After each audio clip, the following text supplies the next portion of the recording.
Black people can't forgive the oppressor for what he does to black people. Why? Because we don't have the power to punish him. Like my daughter, she could go to school and act up in school, and when she comes home and tells me what she did, I can forgive her and not put her on punishment. But she can't forgive me for not putting her on punishment. So I can forgive her because I got the power to punish her. And black people don't have the power to punish people. So what's all this forgiveness about? You ever notice, like when it's a mass shooting where a whole bunch of black people get killed, like in Buffalo, the first thing they'll ask a person is, would you forgive the people that did this? When Dylan Roof went in there and killed the people in the church, first thing they said was, would you forgive him for doing this? But they would never ask the parents who lost the kids in Columbine, do they forgive the 2 shooters from the Trenchcoat Mafia? They would never ask the Jewish community, do they forgive the people who went and shot up that synagogue? In the Bible, when it talks about forgiveness, it's talking about forgiving your brother or your sister who become your enemy. It's truly the solution to end black on black crime, because somebody has to forgive somebody. The Bible doesn't tell us to be stupid and forgive the people that's oppressing you, the people that put you in slavery, the people that shot down countless numbers of unarmed black women and black men and Hispanics and Native Indians, the people that continually has a perpetual hatred for us. Before we try to forgive them, we got to learn to forgive each other. And hey, we can't forgive them anyway because we don't have the power to punish them. Let's be so glad to be in New York. The South is so racist. The South is so racist. Oh, you mean the part of the South that starts at Canada and ends at Mexico?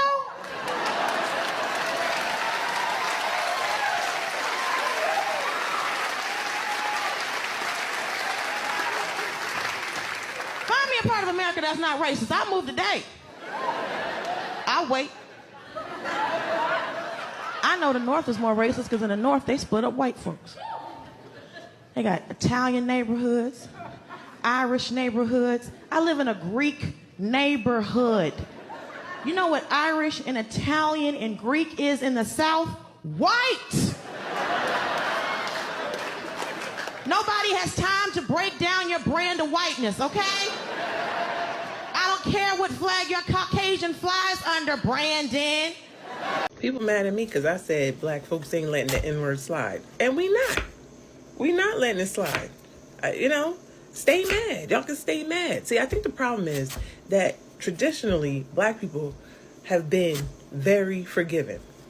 Black Americans have been very forgiving. Our culture is Christianity, and it's been turn the other cheek and all of that. And we're not doing that no more. Okay? We're like a scapegoat in a family, in a narcissistic family unit that woke up and decided they're not taking it no more. And if that makes us the villain, so be it. Like, I don't know what to tell y'all. I really don't care. I don't care. Because we've been taking it for far too long. Far too long. People do stuff to us, and we supposed to apologize. Like, what? We're supposed to just be like, oh, it's okay, we understand. No, we don't understand.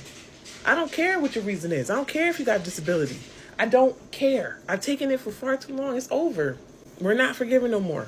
Stitches of that white man, and the only thing that I have to say are words that aren't my own. They're actually Toni Morrison. She wrote, the very serious function of racism is distraction. It keeps you from doing your work. It keeps you explaining over and over again your reason for being. Somebody says you have no language and you spend 20 years proving that you do. Somebody says your head isn't shaped properly, so you have scientists working on the fact that it is.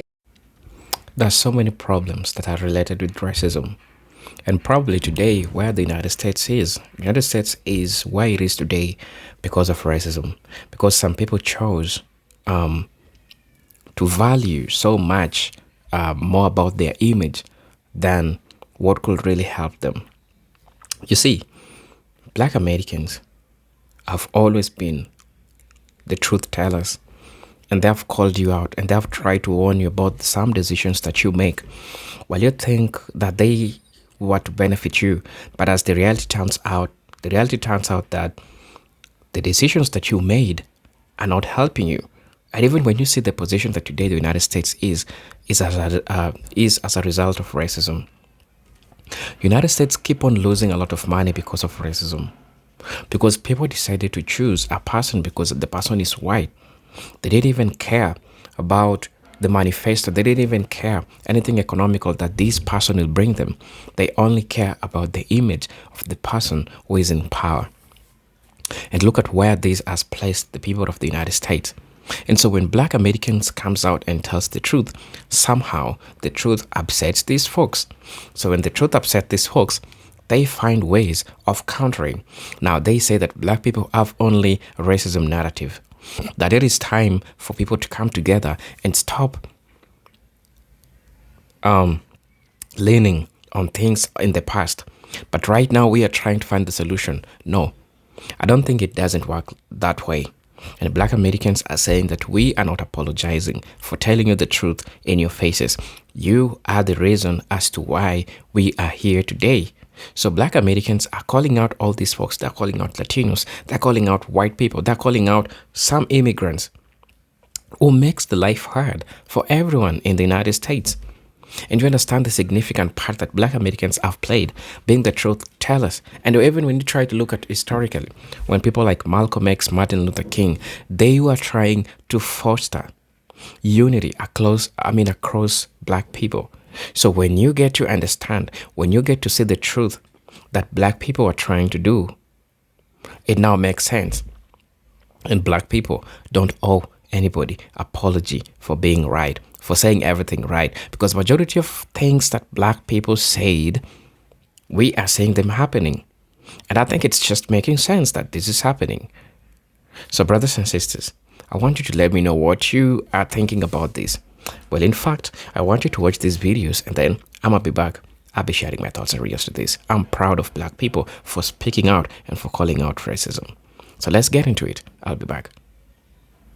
Somebody says you have no art, so you dredge that up. Somebody says you have no kingdom, so you dredge that up. None of this is necessary. There will always be one more thing. There are two key takeaways for me here. One is the first thing that she says, that the very serious function of racism is distraction. I personally refuse to allow myself to be distracted, because if you don't get it at this point in 2024, that is an intentional choice. You don't want to get it. And therefore, I'm not wasting my time or energy on you. The second point is something that she says at the end, that there will always be one more thing. You explain one thing and here comes 25 more things you need to explain. There's always going to be one more thing. And me personally, I'm done explaining.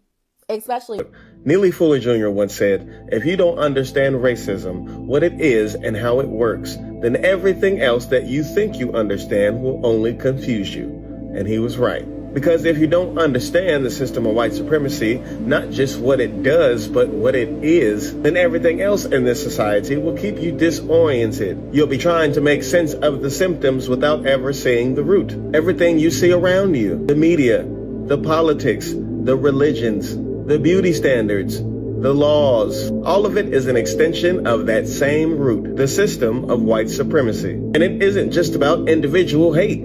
It's about control. It's a global network designed to maintain power through confusion. And that confusion becomes the air we breathe. White supremacy is not merely political. It's psychological. It's spiritual. It's what happens when consciousness disconnects from the natural order and falls into fear. It's a vibration built on scarcity, on the illusion that you must dominate to survive. When the divine masculine becomes domination instead of direction, when the feminine becomes suppressed instead of sacred, that imbalance creates an entire world that's out of alignment of truth. So what we call civilization is really just a system of insecurity pretending to be strength. It's the human mind out of rhythm with the cosmic mind. Dr. Francis Cress-Welsing taught that racism exists out of the fear of genetic annihilation. When you know that your genes are recessive and that the majority of the people on planet Earth carry the dominant gene, melanin, then survival becomes psychological. That fear of disappearance becomes a culture of control. From that fear came a religion that separated God from man. From that fear came science that sought to dissect rather than understand. From that fear came economies that exploit rather than share. And beneath it all is the same insecurity, the same hidden knowing that the sun gives life to some and punishment to others. So racism is not just about hate.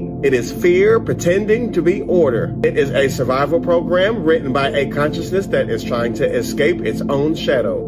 I have watched my third video of YT people crying on this internet because they on Red Note and they've learned how expensive it is to be a racist corporation nation. That is what the U.S. is. And all these people keep saying, one girl just said she got $450,000 worth of student loan debt to become a lawyer. And it costs like $800 to go to law school a year in China. A year, y'all. So let me give y'all a little bit of a history lesson for my white tea people who are just awakening to the world that black people have told y'all has existed since they so-called let us go, right? We have told you racism is expensive. It's so expensive because you guys used to have free college. Racism brought about college being the cost that it is. We could never get to free universal health care because black people would receive it. Racism is expensive. You guys got rid of all of the free parks and pools and programs once the Civil Rights Act was passed. This was America's downfall. The Civil Rights Act. Being civil was y'all downfall. And y'all crying on the internet for what? We told you. You had to go to China. Your citizens, your fellow citizens, because you never paid attention and you never really saw us as fellow citizens. So you had to get somebody in China to tell you, this is crazy. This is ridiculous. This is unacceptable. You shouldn't accept it. You shouldn't tolerate it. No, you needed someone else to tell you. How does it feel to know your country bet on racism over everything else? Technology advancement. China looks like a futuristic movie, but it ain't a futuristic movie. It's reality. And we are in an oligarchy, right? Oligarch. And, well, not we. Because I find it so funny. A lot of these videos, all of these creators get on here talking about some we. They all speak French now. Because black people have been known this. And every time I see one of those videos, I'm commenting, black people told you this for centuries, that this was wrong, that being able to just completely control people, ignore their rights as citizens was dangerous territory. And because it wasn't happening to you, or you thought it wasn't happening to you, because I don't know, y'all ain't never been on a plane to another country to prove that America isn't the greatest nation on earth. It's just not, it's the most controlled, it's the most manipulative, it's the most marketable. I will say we're like, the U.S. is number one at marketing, which is lying, in their case, because they're not offering anything. How are you the greatest nation? You greatest at locking people up? Greatest at debt? Greatest at uneducated of your majority population? Because black women are the most educated here. Police brutality? What are y'all great at? Oh, giving money to government, military. That's what we great at. You can see the proof of it everywhere if you know how to look. Look at sports. The brown and black balls are carried, protected, and guided to glory. But the small white balls, the baseballs, the golf balls, they are hit with the maximum amount of force and violence. This isn't coincidence. That's the subconscious confessing through ritual. Look at what this culture consumes. Coffee, chocolate, Coca-Cola, whiskey, all dark liquids, all forms of melanin transformed into commodities. Look at what is admired but never fully accepted.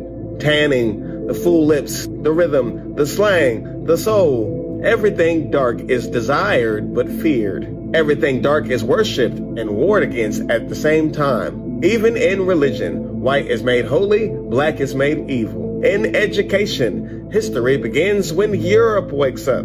The pattern is everywhere. This is how the system tells on itself. Because when a culture is born out of the fear of nature, it becomes anti-nature. And when you're anti-nature, you're anti-life. This is why everything feels upside down. The food lacks life force. The cities block the sun. The technology is trying to replace the soul. The rhythm of the world has been inverted. But all of that points to something bigger. White supremacy is not only a social structure, it's a spiritual imbalance inside the collective consciousness of humanity. It's the part of the mind that forgot that it was connected to everything. The white psyche represents that separate aspect of awareness, the part that believes it's alone in the universe. That's why it builds walls, hierarchies, and empires. It's trying to prove it exists by controlling what it fears. Melanin, on the other hand, represents the original connection. It's the biological expression of the cosmic womb that births all creation. It's the darkness that gives light its meaning. It's the living reminder that the divine exists within, not above. That's why the system attacks melanin, but also imitates it. It hates what it can't destroy and worships what it can't become. And that contradiction is the engine of the system itself. And this is why Neely Fuller Jr. said what he said. Because if you don't understand what this system is, why it exists, and how it operates, then you'll always be fighting illusions. You'll keep thinking that your enemy is just a politician or a corporation, when in truth, the enemy is confusion itself. I mean, it comes back to the same thing we're talking about with AOC in front of that American flag, where they blame all of these things on America as though America was the problem. Right. Same thing with this entrenched racism, right?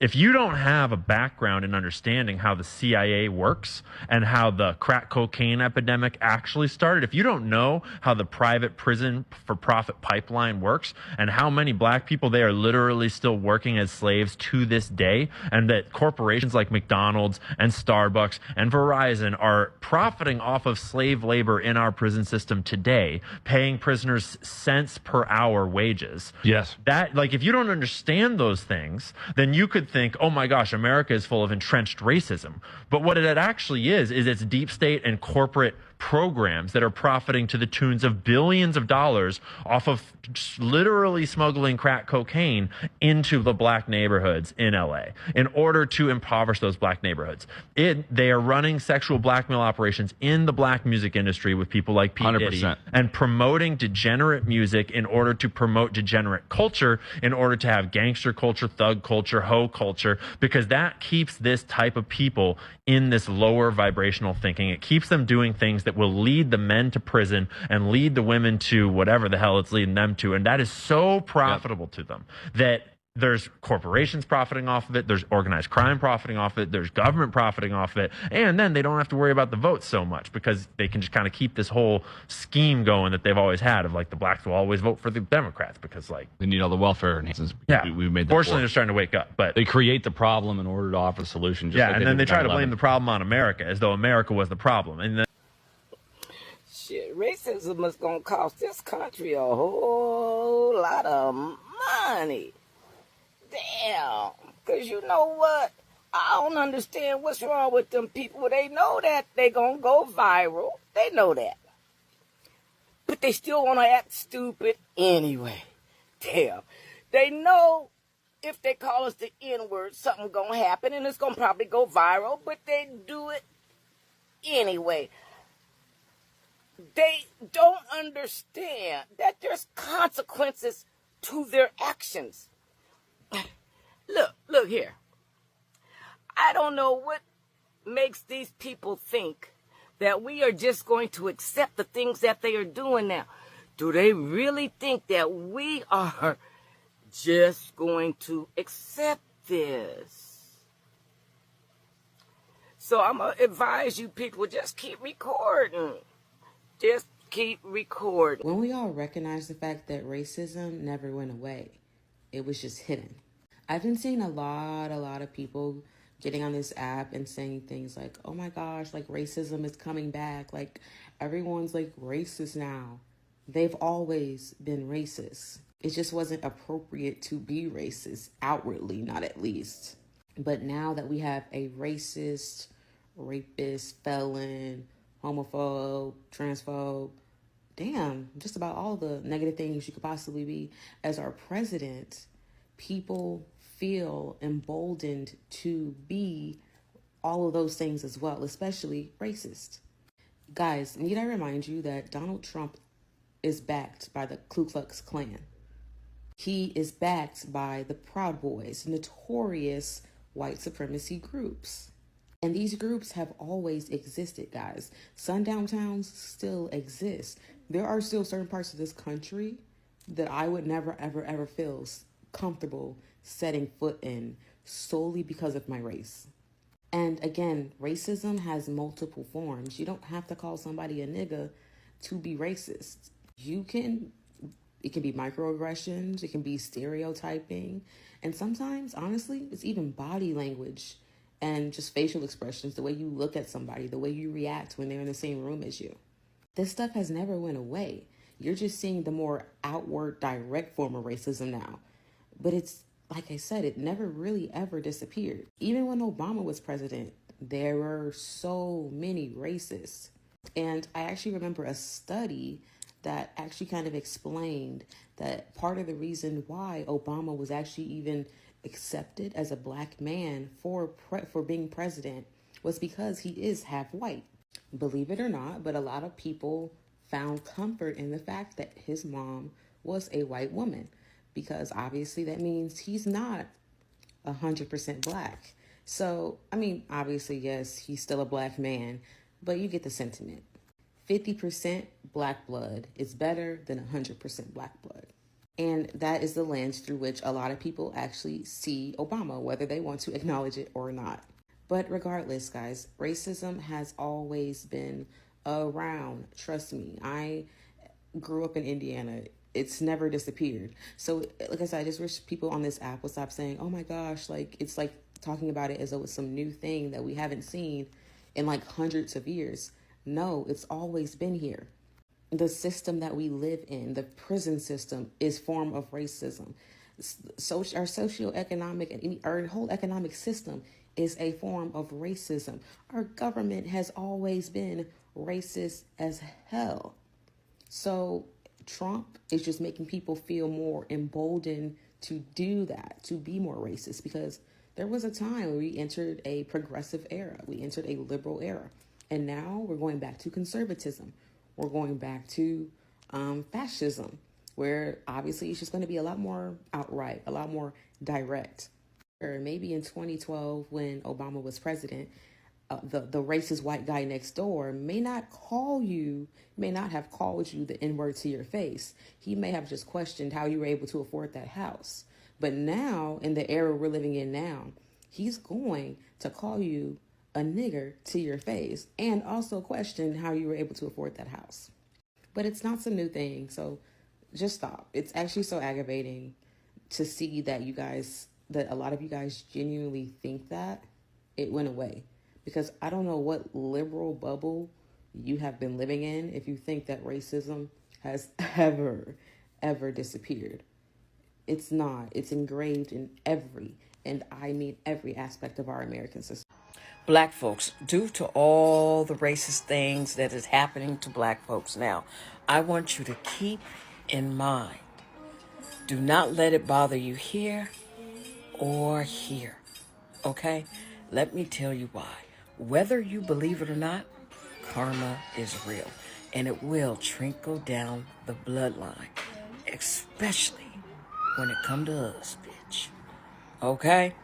Because let me tell you this, I don't care where you're at, whether you're at a restaurant, the hospital, whether you're at work, and they don't want to approve your PTO time, but they approve Maria's, Lucinda's, and Joanne's, but not yours, right? You want to buy groceries, and they're being racist there. You want to buy a car, right? You're going for that home loan. Yeah, right? Or you stay in an apartment complex. They don't want to fix shit. Okay? Or whether you put in an application for that big fancy apartment downtown and they didn't want to approve you, but you know you got that credit score. I'm gonna tell you this. I let a lot of years eat me up inside because I wanted revenge over, because of racist things that happened to me and my children. And the only person, again, it ate up was me. But when you let it go and you release it, and release it there, honey, don't let that shit follow you home. Whatever happened there, leave it there. So karma could take its place. No, we're not joking. We really mean what we say. Do you find yourself really hating white people? Yes. Some people hold grudges, and I do. Look how they treat me. How many flows did my great-grandmother stroll, you know? How many babies did she take care of that wasn't hers? You know, stuff like that. And I'm just one of those people that hold things. So I was inspired by another content creator who broke down how racism is expensive. And as a Black nurse, I wanted to expand that conversation, especially when it comes to education and professional licensing. So let's start with nursing. Nursing used to be hospital-based training, apprenticeships where you learned on the job, became competent, and then you practice. But as more Black women entered the profession in the early 1900s, states shifted toward requiring formal nursing schools and standardized exams. Eventually, that became the NCLEX. So on the surface, it's about standards. In reality, it created expensive hurdles, tuition, exam fees, and prep costs that disproportionately kept Black nurses and working class students out.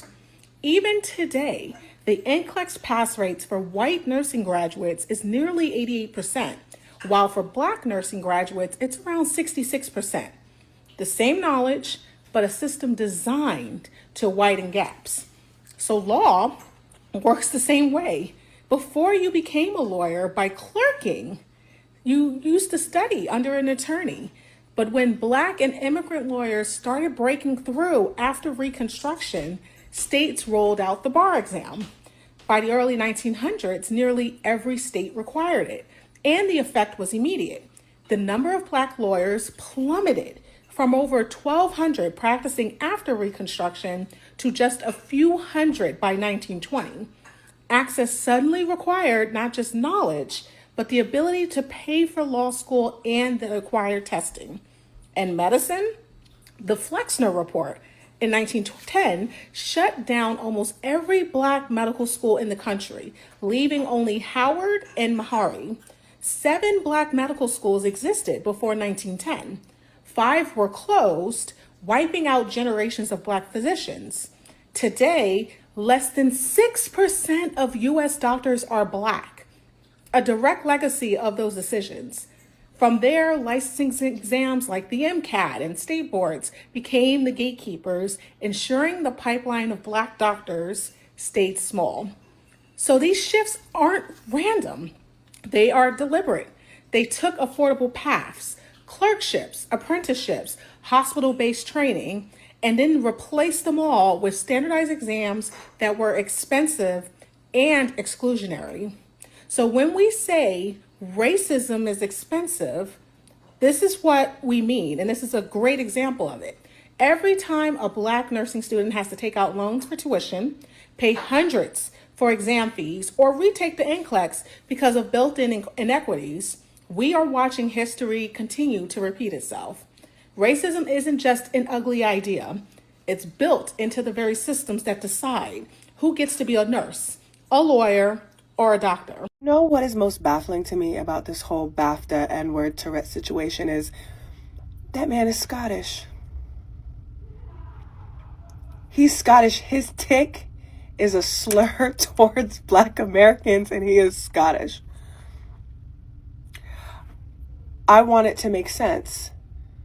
And yet, you know, it's so crazy dealing with a group of diabolical people. Why am I saying so? You cause a problem. Somebody calls you out for it. Okay. Somebody warns you about something. And then you go ahead and do the same mistake. After doing the mistake, somebody comes out and warns you and tells you, didn't we tell you about this? Didn't we warn you that this will happen? And then you start complaining that they are calling you out. And then you want to deflect from this truth. You want it to be passed down to another person, but Black people are not apologizing to you because you have no right to tell a Black person not to talk about the things that they are talking because they know how it's affecting them. So Black people don't need to apologize for anything because for the longest time, Black folks have proven that they have been the truth tellers and they have been telling people the truth. And I think it is just that time that at least people give credit to black people for at least telling them the truth and everything that they have been always saying. We have seen them happen. Foundational black Americans don't need to apologize. Those others need to accept accountability. I'm not forgiving anybody who never apologized and changed their ways. That's a black person who is talking. Right? Somebody's asking, what should black people apologize for? Because the very one thing that black people warned you about came to happen. One of the most things that black people feared that will happen came to happen, because they warned you when you voted for Mr. Donald Trump. You are seeing all this ripple effect that is coming with. Today, the United States has been dragged into a war. It has been dragged into a war because of Mr. Donald Trump. And they know what they're doing. Trust me. It's not like these are kids from kindergarten. These are grown-ass people. And they know what they're doing. Right? Somebody said that I want forgiveness for all of my Aboriginal people. All of them. I know we have done so injurious things in life, but I'm asking this for all my people, even the ones who have died in sin for their sins. Somebody really say that, well, the reality is the idea of apology could only be the result due to an injury to the party of the second part. We know African or black people have never done any such thing to white people at any point in history. So it's absurd for any of them to ever fathom such an expectation. Our true task is to liberate and unify the African continent under all African Union government, because it is only at that point we can create the power to render white supremacy superfluous in our lives. Anything less than that is a trick to maintain power for them and continued exploitation for our people. Right. Somebody also came to say that forgiveness doesn't mean I like you. It means I forgive you, but of course, they look at it as weakness. That's why we bring it up. Forgiveness doesn't mean we forget. Black people can forgive you. They can, of course. But that doesn't mean that they have forgotten the things that you did. Somebody say that every time we forgive them, they are given more time to be wicked as hell. The first brother was 100% correct. We are commanded to love and forgive our own. God counts it righteous to want them to get out, to get what they have given. Timothy verses 1-6, saying it is a righteous thing with God to recompensate tribulation to them that troubled you.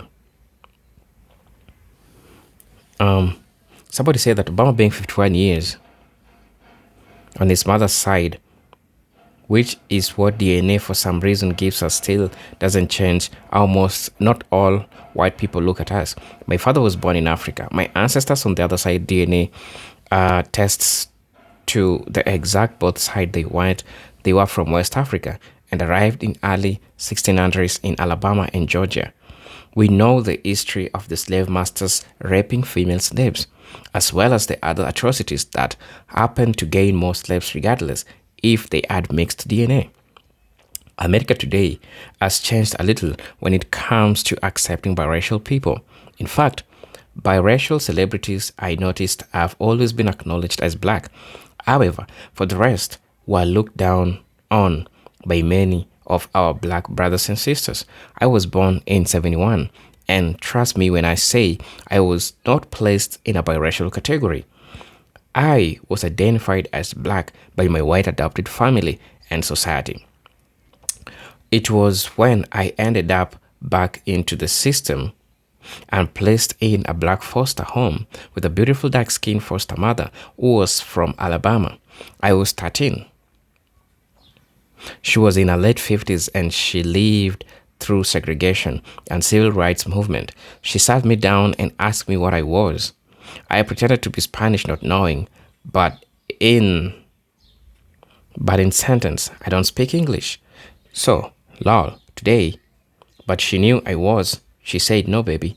When someone asks you that question, hold your head up high and say, you are black. Why? Because I had been born just 10 years earlier. I would have been using the same colored facilities and water fountains.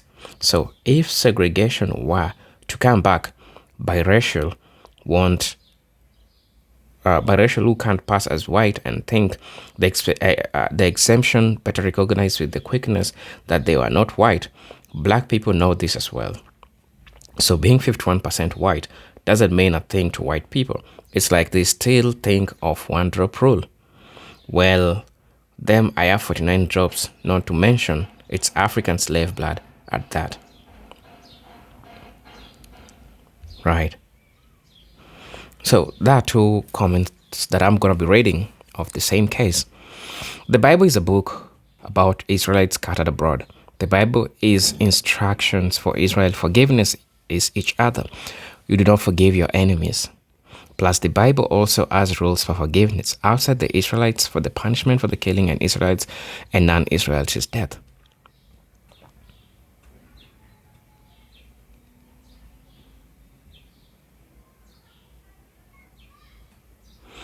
So somebody came and said, this is the last comment that I'm reading. My mama taught her children never to bow down to a white man, and always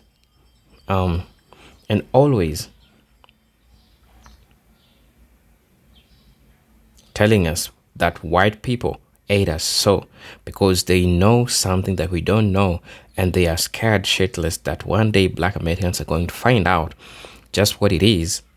My mama was born in 1933 during the Depression. She passed away 2022.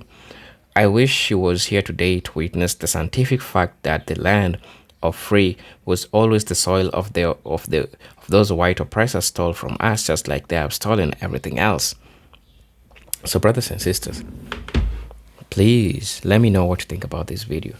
And as you know, I'm your host and presenter Institutionalized Stories, but until then, I'm hoping to see you on my next video.